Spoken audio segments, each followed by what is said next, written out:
อย่างที่เว้าอยู่ประจำนั่นแหละว่าฐานที่ตั้งแห่งจิตสำคัญมากเป็นเรื่องใหญ่ฐานที่ตั้งแห่งจิตคือตั้งอยู่ในฐานเดียวจิตเดียวรู้สึกตัวอยู่เฉพาะเพียงแค่จุดเดียวเท่านั้นเองจิตหนึ่งก็ว่าพุทธะก็ว่าผู้รู้ก็ว่าคือสิ่งเดียวกันแต่เราบ่เคยหยุดดูมันบ่เคยหยุดดูมันเราเลยบ่รู้ว่ามันจะมีความว่างซ่อนอยู่ในนั้นเพราะว่ามันชินกับการคิดมันชินกับการคิดมันเลยบ่ว่างนะเท้าตั้งอยู่ในจิตหนึ่งหรือฐานที่ตั้งแห่งจิตคือเฮากำหนดเอาตัวนิ่มนวลกลางหน้าผากเฮาเองแหละจังหวะให้มันตั้งอยู่ในนี่แหละอย่าหนีออกจากฐานคำว่าอย่าหนีนี่ซ้ำแล้วซ้ำอีกเด้คืออย่าคิดหนีอย่าคิดถึงบุคคลนั่นนี่สัตว์นั่นนี่สิ่งของนั่นนี่และเรื่องราวต่างๆอย่าเอาความคิดหนีออกไปหาบุคคลสัตว์สิ่งของแต่ให้เป็นผู้เฝ้าสังเกตดูความรู้สึกที่อยู่ท่ามกลางระหว่างหน้าผากนี่เอื่นว่าจิตหนึ่งก็ว่าพุทธะก็ว่าผู้รู้ก็ว่ามันก็รู้โดยสัญญาของมันเองอยู่ดอกสำคัญนะตรงที่ว่าคำว่า รู้แจ้งในกองสังขารรู้แบบใดทุกสิ่งทุกอย่างมันมีตัวความปรุงแต่งทั้งเบิดนั่นแหละกายะสังขารก็รู้อยู่ในกายเฮาเองเอาตัวนี้ในความรู้สึกตัวอีกนะรู้รู้เวทนาคือความรู้สึกความรู้สึกโดยภายนอกหมายถึงมันก็รู้โดยสัญญาของมันเองล่ะก็ว่าฮ้อนนี่ความรู้สึกว่าฮ้อนเรื่องของกายร้อนหนาวหิวนี่มันหูมันเป็นปกติของมันหูโดยสัญญาของมันอยู่แล้วรู้โดยเวทนาก็ช่างรู้แล้วก็รู้โดยสัญญาเนี่ยเพราะคำว่ารู้โดยสัญญาอย่างก็อาศัยผัสสะคือความกระทบกระทั่งก็รู้โดยสัญญาว่าฮ้อนว่าหนาวว่าหิวว่าพอใจหรือบ่พอใจแต่ว่าถ้ารู้เฉยๆที่ว่าพอใจหรือไม่พอใจต้องบ่มีความเข้าไปสงสัยแทรกแซงเข้าไปต้องบ่มีการเข้าไปยืนยันตัดสินผิดหรือถูกเนี่ยสิถูกละออกเบิดแต่รู้เฉยๆมันก็รู้โดยผัสสะมันก็รู้โดยเวทนารู้โดยสัญญารู้โดยสังขารรู้ด้วยความรับรู้เพราะว่าจะเป็นวิญญาณกายหรือ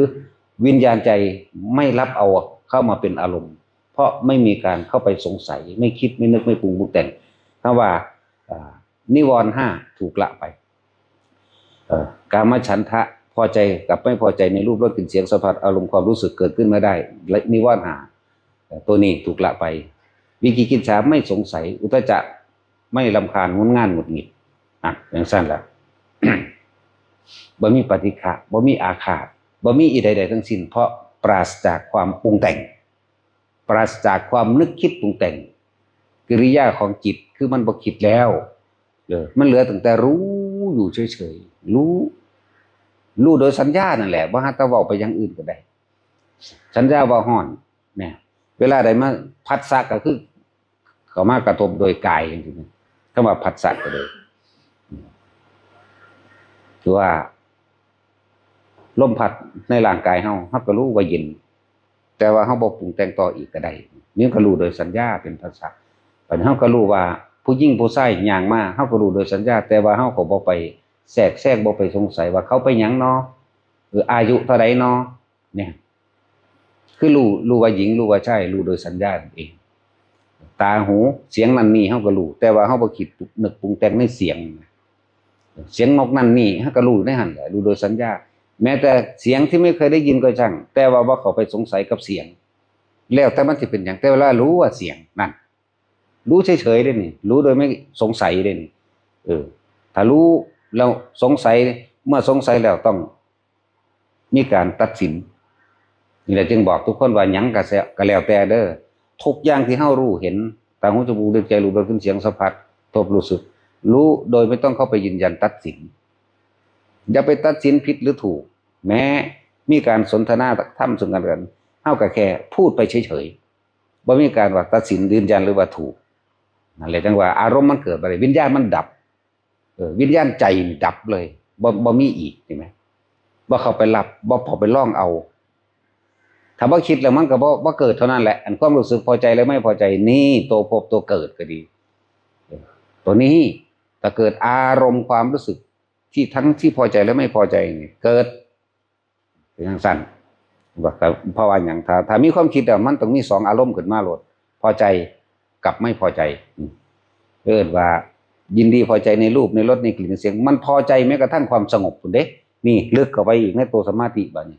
จิตตั้งมั่นในความสงบแล้วมันก็ไปพอใจในความสงบพอมีความพอใจในความสงบก็สงสัยทำไมเราไม่สงบไปอีกคุณเด้ฉะนั้นนึกว่าทุกคนสั่งสมพยายามทำความรู้สึกตัวทั่วพร้อมหรือจิตหนึ่งหรือจิตหนึ่งคือพุทธะคือ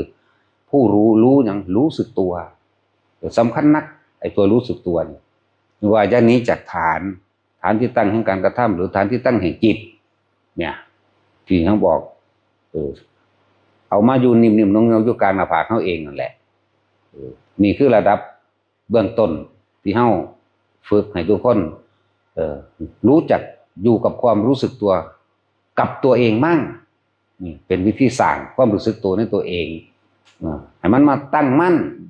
อยู่ในความรู้สึกตัวนี้ส่วนแยกย่อยออกไปอีกบาดนี้ส่วนคนที่ตั้งมั่นอยู่ตรงกลางระหว่างหน้าผากได้แล้วมีความรู้สึกอยู่นิ่มๆหน่วงๆเสียวๆหรือนึบๆหรือยังก็แล้วแต่ภาษาไผมันแต่อยู่ในกลางหน้าผากเขาได้ถึงแม้ว่ามันจะไปนิ่มๆหน่วงๆเสียวๆหรือตึงๆตรงกลางหัวกระชั้นก็ขอให้รู้ไว้ว่านั่นก็คือความรู้สึกตัวทันทีบ่แม่นว่ามันคือเคลื่อนไปพุ่นไปพี่บ่แม่นว่าจะต้องมาตั้งอยู่ในฐานเดียวอันนั้นเป็นความเป็นไปในขันต่อไปบางคนก็เป็นไปบางคนก็ไม่เป็นไปไม่เคลื่อนไปบนกลางหัวไม่เคลื่อนลงสู่หน้าอกบางคนก็เป็นบางคนบ่เป็นแล้วจึงว่าแต่ยังไงก็ช่างอย่าออกจากความรู้สึกตัวแม้จะมีความรู้สึกตัวนิ่มหน่วงอิ่มเอิบในระหว่างท่ามกลางอกก็รู้มันก็รู้อยู่ในจุดเดียวคือเก่าเนี่ยว่าจิตหนึ่งเหมือนเดิมรู้อยู่เฉพาะเหมือนเดิมบางคนก็เป็นนิ่มๆนุ่มๆอยู่กลางหัวเนิบหน้าอยู่ทั่วประมาณกลางจุดนิดหน่อยเด้อาจจะเป็นเหมือนซ้ำฟ้ามือหนึ่งเศร้าหนุบหนาบอยู่นั่นแหละนี่ก็อีกอันนึงก็แค่ว่าให้รู้สึกตัวอยู่เฉพาะที่ของมันนี่แหละวิธีหยุดก็เลยอะไรว่าต้องไปสงสัยว่าต้องไปอันใดทั้งสิ้นพยายามฝึกชำเลืองดูความรู้สึกตัวเองซะมั่งฝึกอยู่กับความรู้สึกตัวเองซะมั่งฝึกหยุดอยู่กับความรู้สึกตัวเองซะมั่งก็เลยเอาตัวนี้มาเป็นเครื่องล่อเครื่องหลอกความคิดเอาตัวนี้เป็นกุศโลบายล่อบ่ให้มันคิดออกจากกายนั่นแหละว่าอย่างนี้จากกายเวทนาจิตเวทนากายรวมกันเป็นหนึ่งก็เป็นจิตหนึ่งนั่นแหละแล้วท่านจะพ้นจากสภาวะทั้งหลายทั้งปวงเรียกว่าธรรมสิ่งทั้งหลายทั้งปวงแค่รู้กับมันซื่อสิ่งใดสิ่งหนึ่งเกิดขึ้นพันดามันก็ดับเป็นธรรมดาเขาจะไปคุ้มบ่ให้มันดับก็บ่ได้มันก็เป็นของมันเป็นแบบนั้นมันเป็นแบบนั้นเป็นธรรมชาติเช่นนั้นเองแหมมันก็เป็นของมันจังสั่นแหละนี่เพียงแค่คำเบาแต่ว่าผู้รู้อยู่ที่เฉพาะจิตหนึ่งจุดหนึ่งเนี่ยจิตหนึ่งหรือจุดหนึ่งที่เขามีอยู่เองนั่นแหละโดยบ่เข้าไปสงสัยว่านั่นคืออะไรนี่คืออะไรบ่ต้องใคร่หาคำตอบนั่นแหละแล้วเขาสิเห็นความว่างที่แทรกแซงอยู่ในสิ่งที่มีอยู่รู้อยู่เห็นอยู่รูปรสกลิ่นเสียงมีอยู่รู้อยู่เห็นอยู่กระทบอยู่สัมผัสผัสสะอยู่แต่เวทนาไม่เกิดเพราะไม่คิดไม่นึกเวทนาคือความพอใจกับไม่พอใจอันนี้เป็นตัวพบเลยเป็นอารมณ์เป็นนามธรรมไปเลยอันนี้เป็นความรู้สึกนั่นแหละวิธีหลอกลวงจิตก็ว่ากุศโลบายแห่งจิตก็ว่าพยายามอย่างนี้ออกจากฐานแล้วก็บ่ต้องไปคุ้มเข้มมันดอกได้มั่งไม่ได้มั่งก็ช่างมันทำไปเรื่อยๆค่อยสังสมไปเรื่อยๆและเวลาคนเฮามันเบิดที่พึ่งผ้าอาศัยมันทั้งสิ้นถ้าเฮาฝึกไว้เป็นพื้นฐานไปแล้วนะเมื่อมันหมดที่พึ่งหมดที่คิดต่อว่าเขาจะช่วยได้หรือยังก็แล้วแต่เวลาเจ็บไข้ได้ป่วยมันจะกลับมาหาตัวเองกลับมาอยู่ในความรู้สึกตัวเองมันจะกลับมาฐานที่หนึ่งก็คือลมหายใจฐานที่สองก็ความรู้สึกตัวอยู่ในตรงที่กลางระหว่างหน้าผากนี่เองนี่ฐ ฐานหนึ่งฐานสองทำให้หนี้จากสองฐานนี้ไม่ไปไหนนั่นแหละเพราะว่านิพพานจึงบ่แม่นของที่อยู่ไกลตัวเฮาของที่อยู่ในกายนี่แหละของที่อยู่ในหูดังเฮานี่แหละอยู่ในลมหายใจเฮานี่แหละอยู่ในความรู้สึกตัวเฮานี่แหละมันบ่ได้เป็นของยากหรอกมันยากเพราะว่าเฮาไปคิดเอาของผู้อื่นจากการได้ยินได้ฟังมาเทียบ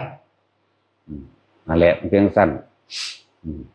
มันว่าจะเห็นยังเป็นแสงสีเสียงภายในเป็นนิมิตรูปนิมิตเสียงนิมิตกลิ่นนิมิตยังก็แล้วแต่คือ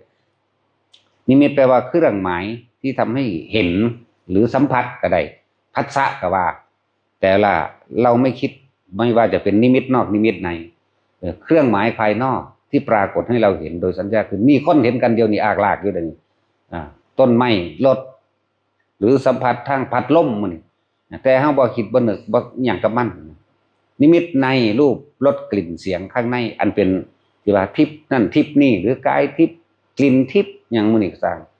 แต่ถ้าเราไม่รู้ไม่ออกจากความรู้สึกตัวเดียวจบหมดโลกกันแล้วกันนะใช้ความรู้สึกตัวกับลมก็ได้ใช้ความรู้สึกตัวกับตรงกลางระหว่างคิ้วก็ได้แค่นี้อยู่แค่นี้อย่าหนีจากฐานจึงบอกว่าเกิดยังขึ้นก็ช่างคนเฮาทั้งหลายนักปฏิบัติทั้งหลายอย่าไปคิดหาเหตุผลกับสิ่งที่เกิดกับสิ่งที่เห็นกับสิ่งที่สัมผัสผัสสะรู้เข้ามาอย่างรู้สึกตัวอยู่กับลมหายใจเข้าลมหายใจออกแล้วตัวนิ่มนวลที่เฮาฝึกไว้แล้วตัวกลางหน้าผากมันจะขึ้นรองรับประกันกันเองดอกนั่นแหละเอาพอ